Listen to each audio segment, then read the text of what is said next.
Welcome to Nevada Newsmakers on the broadcast today, coming to you from Carson City in the state capital. On the broadcast today, Russell Rowe, Mary Lau, and Elisa Cafarada for the whole show on an all-new Nevada Newsmakers. All systems check. All right, Sam, let's go check out some D&D roof.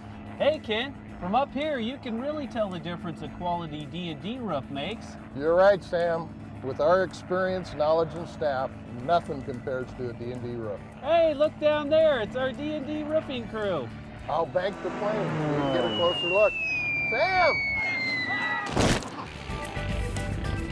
Sam! You watch your company's bottom line, and I'll cover the top of it.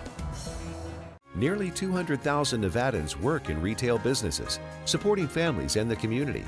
Nevada's retail businesses generated over $2 billion in sales tax revenue in 1 year, including nearly $700 million to help our schools. Shop around and see all that Nevada's retailers offer our state. We're the Retail Association of Nevada, representing thousands of Nevada businesses. Businesses that work for Nevada. Take a look at Pro Group Management and see how your workers' comp requirements can be met head-on. By taking a proactive approach, Pro Group can assure that your company is meeting or exceeding state and federal standards.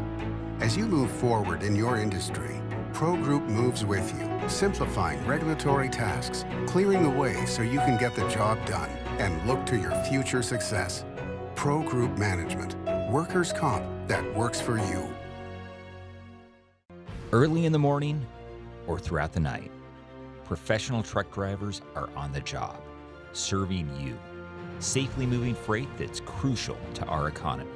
From the oldest industries to our newest innovators, from the exotic to the everyday, trucks are everywhere, moving everything. Never afraid to embrace a future that makes Nevada and our nation stronger. Trucking moves America forward. This is Nevada Newsmakers with host Sam Shad on No Holds Barred Political Forum. Now, from the Nevada Newsmakers broadcast headquarters, here is Sam Shad. And back on Nevada Newsmakers, coming to you from Carson City. We're in the Capitol in the old Supreme Court, and we are joined by a great Power Pundit panel. It's an all-pundit show with Mary Lau, President and CEO of the Retail Association of Nevada, Russell Rowe of the Rowe Law Group, and Elisa Cafarada, Principal with Cafarada and Company. Pleasure to have you all here. So I guess after last week, the question of the day is, who's going to get indicted this week? Okay, we're not supposed to engage in wars and rumors of wars. Who knows? To be serious, what did you think of the resignation of Mike Sprinkle? Did that surprise you? Does anything surprise us anymore? Yeah, no, it's like I've been around forever. No, nothing surprises me. But I think the resignation of Mike Sprinkle proves that the system they put in place works, because, and it's an opinion only, and if anybody on the panel knows more than I do, you're allowed to contact this hotline anonymously and stuff, but I'm assuming then the person who's charged, let's say I'm charging you, then at some point in time you're going to get a phone call or some sort of an approach that says, here's what's against you. Here's the paperwork, here's everything. What do you want to do about it? Shall we fight it? Are you going to fight it? Are you going to do this? Are you going to do that? And I think the evidence was so far overwhelming that Sprinkle decided to just resign. And that all you're left is speculation at this point, but it proves that it worked. The other incidences and, I'm calling, embezzling out of your campaign funds, that's a different animal.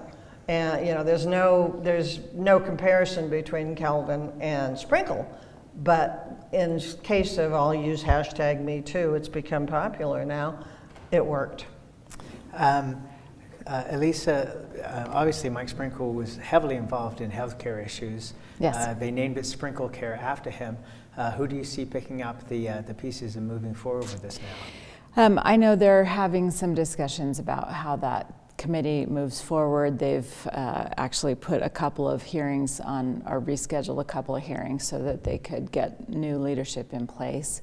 I've heard a couple of names, but I've really decided in the last week that adding to all those rumors is really not helping the conversation, and I'm a little more focused on the women's health care hearings that we have today on the Senate side.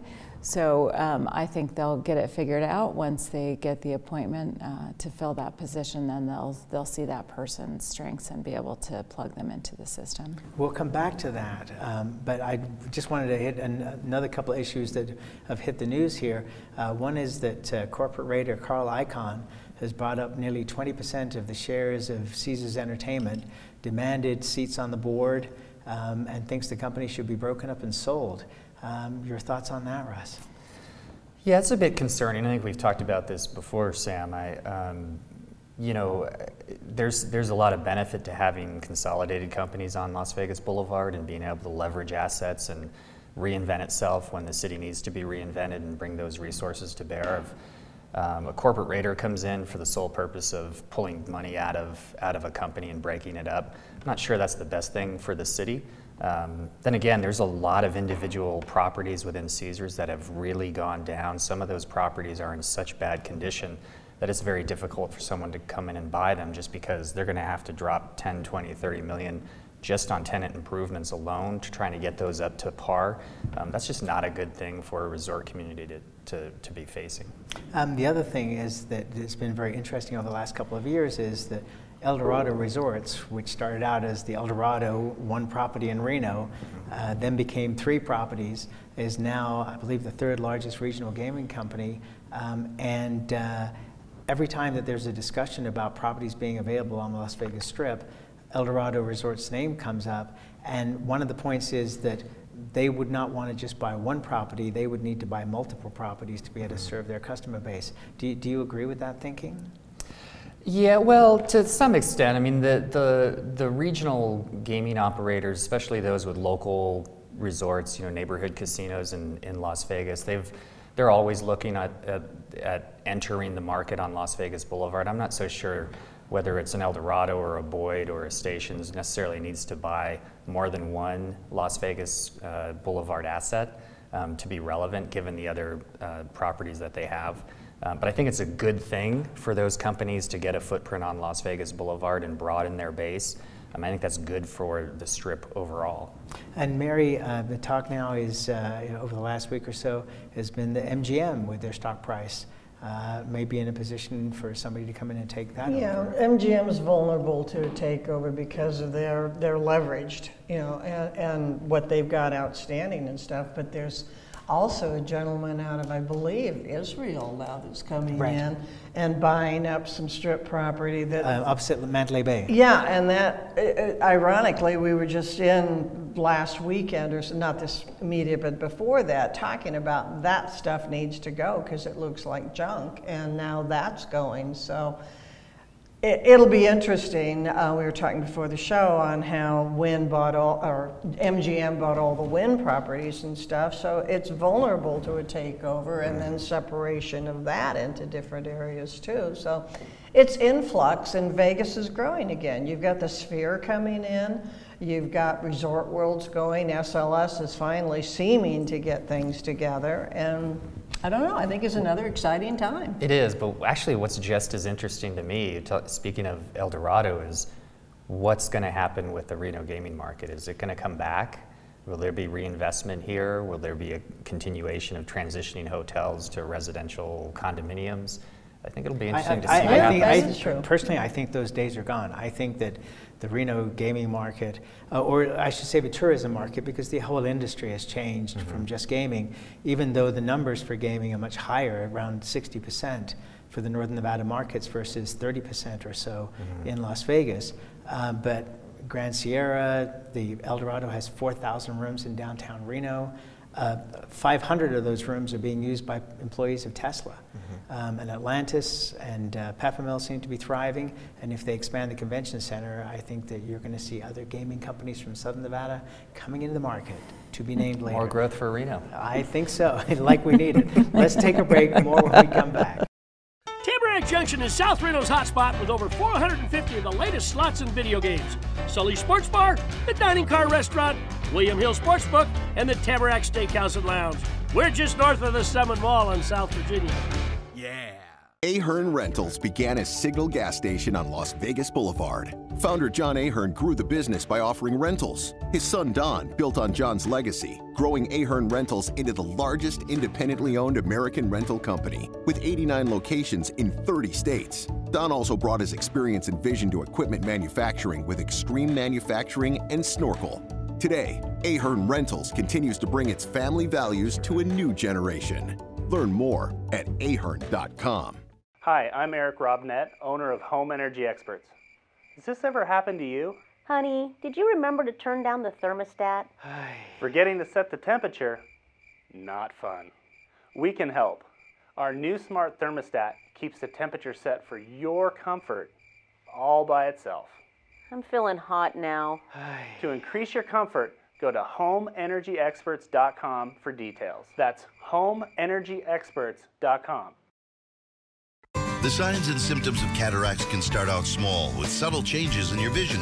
So don't wait. Be proactive and take your vision into your own hands. If you're experiencing the onset of cataracts or just have questions, contact your eye care professional or call Eye Care Associates of Nevada today. Dr. Hiss has years of experience specializing in the surgical correction of eye disorders and has completed over 84,000 vision correcting procedures. At Eye Care Associates of Nevada, we'll change the way you look at the world. The Tamarack Junction Steakhouse is known for signature steaks, handcrafted cocktails, and world-class wines. Join us Thursdays and Friday nights from 4:30 to 6:30 in the Steakhouse Lounge for live music, gourmet plates, and well-priced wines, just north of the Summit Mall on South Virginia. This is Nevada Newsmakers. Back on Nevada Newsmakers, we're coming to you from Carson City, and we're with Russell Rowe, Mary Lau, and Lisa Cafferata. Lisa, women's health issues are very important to you, so what are you working on at this point with all these bills? As we're taping this, this is the Monday when the bills are coming out. Right, so we've got a bill that deals with family planning in Nevada. It's not quite as glamorous as new properties on the Strip, but in terms of, you know, helping everyday Nevada families being able to access family planning for women who are low income really makes a significant difference in their life. We know it helps them, you know, get the education they want or keep their jobs.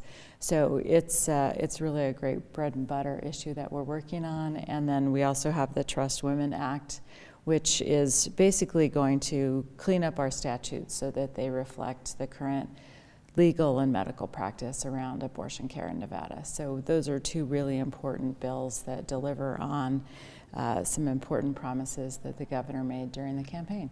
And you know, one of the most important things for all three of you is the ability to count in terms of votes. Do you feel now with the makeup of the legislature and a Democratic governor that you're going to have an easier time this session?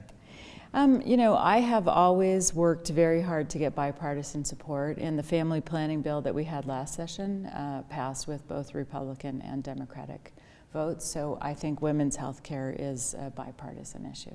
Mary, your thoughts? Good answer.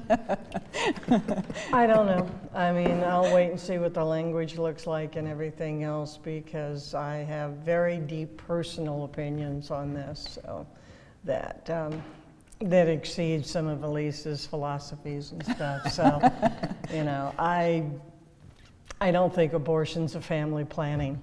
You know, it just shouldn't be used as birth control. But I mean, we can get into the whole subject of that. And that's personal for me, because when I was younger, I was forced into one. So, you know, I don't need to go there.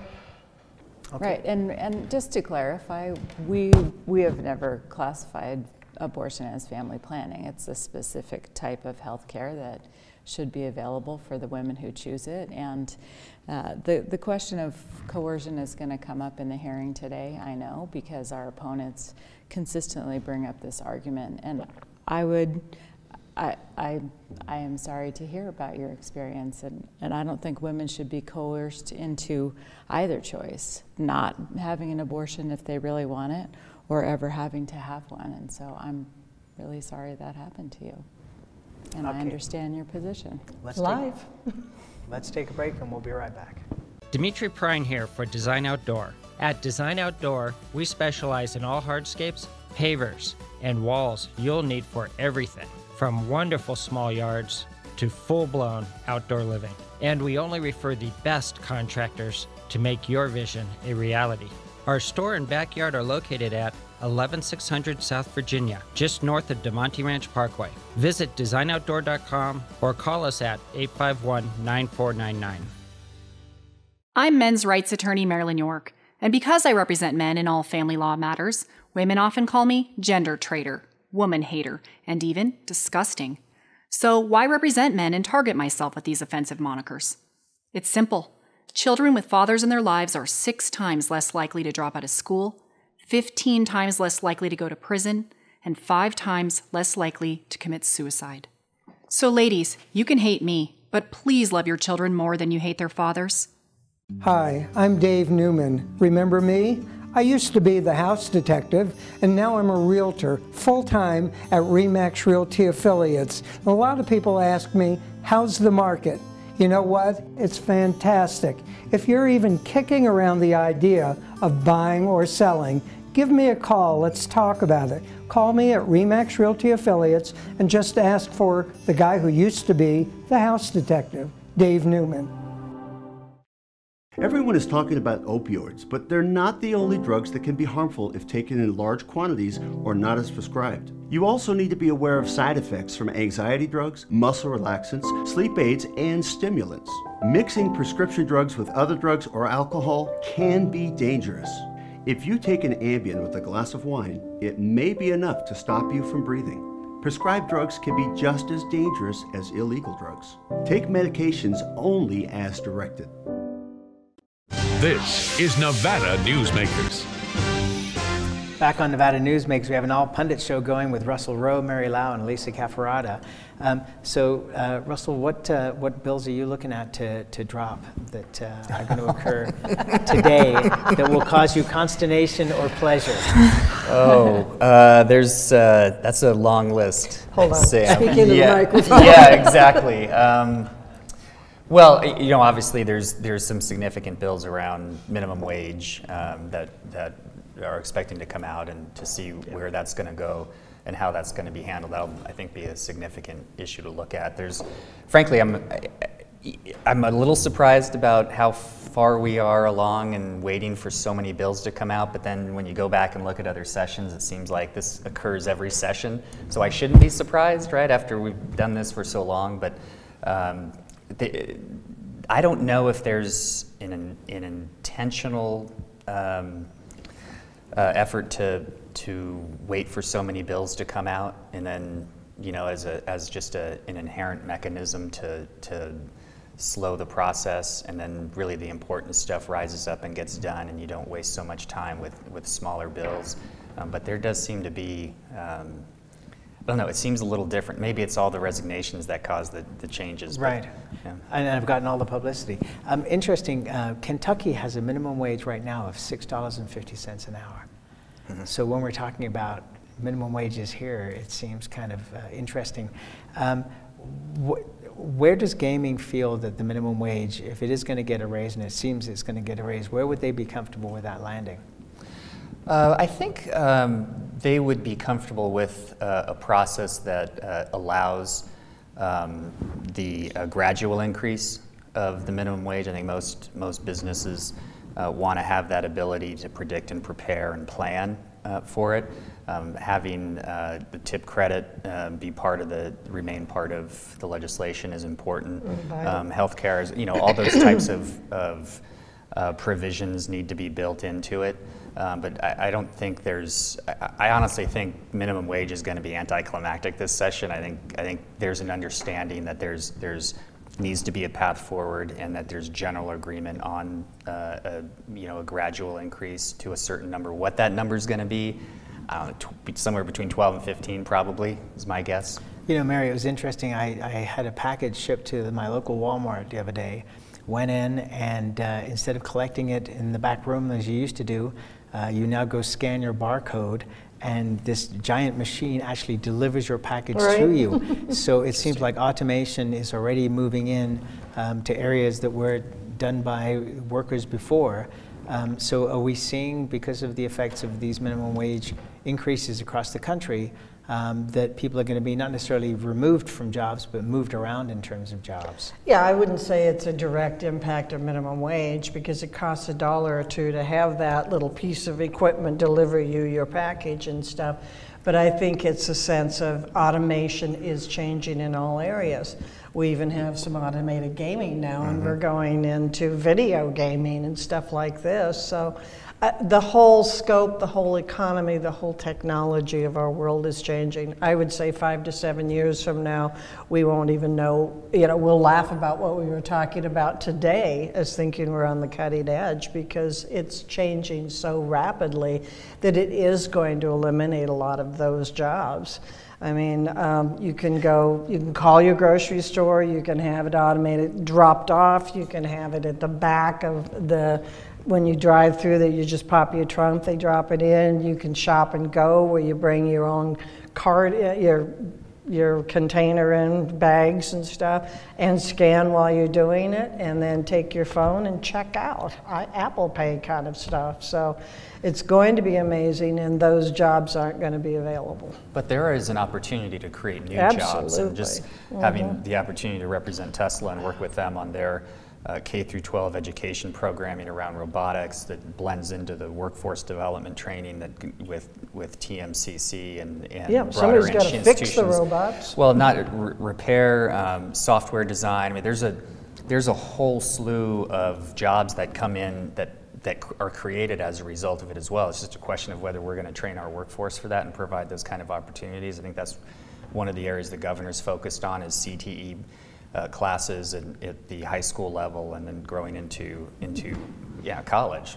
And the other thing is the industry wants to change the view. For example, auto repair. That we're struggling in both Las Vegas and Reno as far as auto mechanics go, and they want to change the impression of it's not a grease monkey anymore, it's a computer technician. It is, absolutely, and especially as you get into electric vehicles, the repairs are just completely different than what they used to be in your traditional internal combustion engine, right? There's just not that much to repair anymore. Yeah, you cannot be a shade tree mechanic anymore. No. It's all ASAE certified. That's correct. I want to come back to Tesla in a moment, but I wanted to get Lisa's take on the minimum wage and where you think that's going to land. I do think it is kind of a moving target. If we had just left the bill that was passed last session, there would be a minimum wage up to $14 an hour going to the ballot. And so some of the negotiation is, do we sort of come in and look at that? I think especially in light of some of the other initiatives like earned paid sick days, which are also a very high priority. There's the discussion at both the federal and the state level. So I think the governor's looking at how do you put all of the pieces together in a way that helps Nevada families and is doable for Nevada businesses. And how do you get it out of the Constitution? You got to get that out. No more ballot measures. Let's work things out through our legislative process. But at this point in time, and I'm directing this to you, Lisa, with 6,000 people back to moving to Las Vegas every month, full employment, close to 3% unemployment rate in Reno, is minimum wage even relevant at this point for the next 5 years? Well, I think it is because if you look at the people who do make minimum wage, the vast majority of them are women, often single head of household. So it's significant because you can't just look at that one piece of economic data. You have to look at how those families are managing. And in terms of employment, it goes back to this discussion we're having about automation, offshoring, the skill level. We're doing great. We're making great investments in teaching young people. The real place we're going to have a challenge is reskilling the workforce, people who have jobs now that are going to be displaced. And there are some bills over there to allow for training for reskilling existing workers, but we're really going to have to up our efforts for that.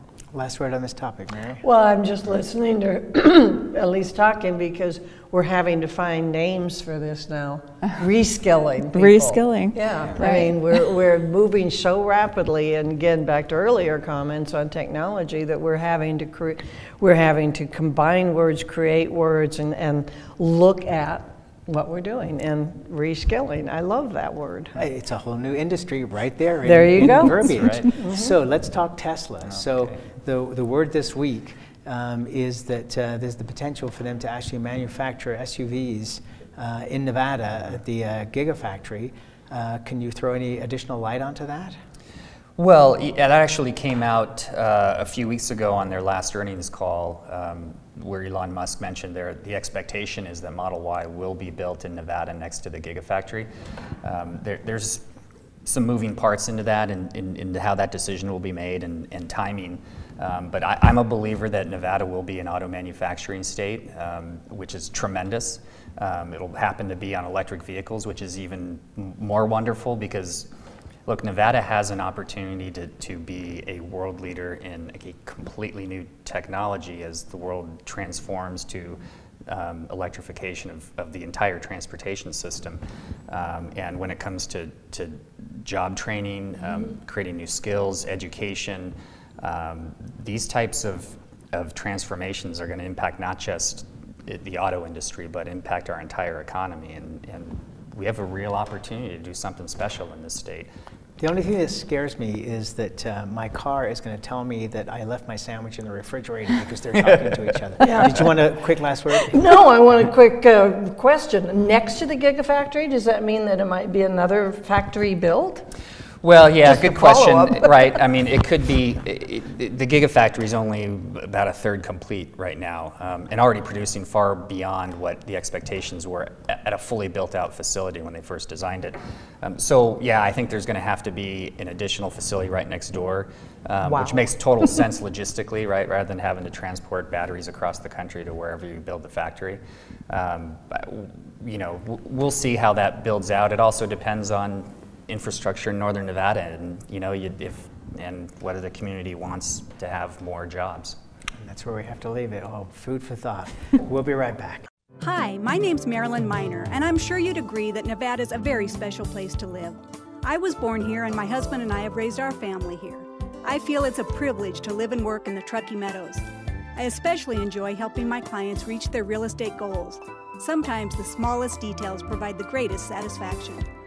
I'd be complimented to talk to you about your next move. Call Marilyn Miner at Dixon Realty, 742-1280, or log on to marilynminer.com. St. Ives Florist, for every holiday and every special occasion, for romance. Custom home design. We have the largest selection of fresh flowers in northern Nevada, and we also offer a large selection of unique gift items. Come see me, Lori Ann, at St. Ives Florist, 700 South Wells Avenue, or call me at 333-9190. Pro Group Management is the place where companies can find workers' comp solutions that are designed to meet their specific business requirements. As regulations evolve, Pro Group takes a proactive approach to clear the path to make sure your business stays ahead of the curve. Knowing your workers' comp program is optimized, you can focus on other important matters related to your growing business. Pro Group Management, workers' comp that works for you. On our next broadcast, we're talking water with State Senator Pete Goa-Kachia. We'll see you then.